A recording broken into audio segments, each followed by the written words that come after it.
భద్రాద్రి కొత్తగూడెం జిల్లా అశ్వారావుపేట స్థానిక ring road centre నందుగల ZPHS నందు నిర్వహించిన గణతంత్ర దినోత్సవ వేడుకల్లో పాల్గొన్న అశ్వారావుపేట ఎంపీపీ జల్లిపల్లి శ్రీరామమూర్తి మరియు పాఠశాల ప్రధాన ఉపాధ్యాయులు తదితరులు పాల్గొన్నారు.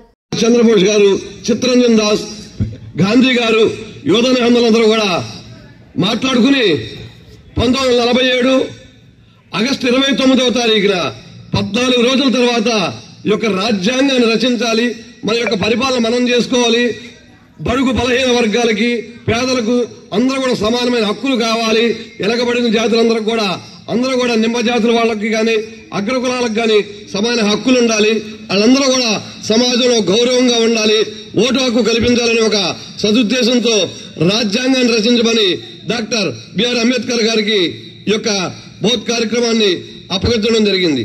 వారు ఈ యొక్క కార్యక్రమాన్ని 2 సంవత్సరాల 11 రోజుల 18 నెలల కాలం పట్టింది.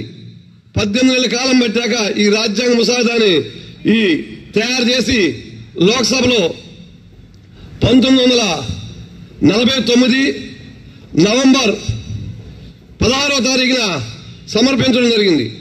మరి సమర్పిస్తే ఆ రోజు నుంచి మన రాజ్యాంగం అమల్లో రావాలి కదా, ఈ జనవరి 26వ తారీఖు ఎందుకు చేసుకోవాలి అని మనకి మీ అందరికీ కూడా డౌట్ రావచ్చు.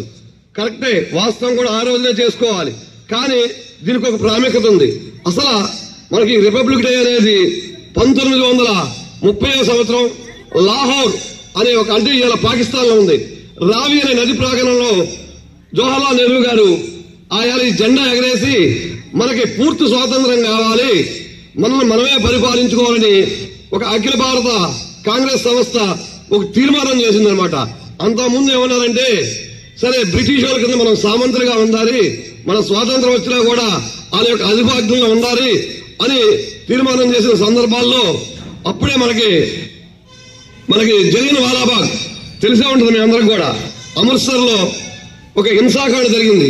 అప్పటి నుంచి మన యొక్క పెద్దలందరూ కూడా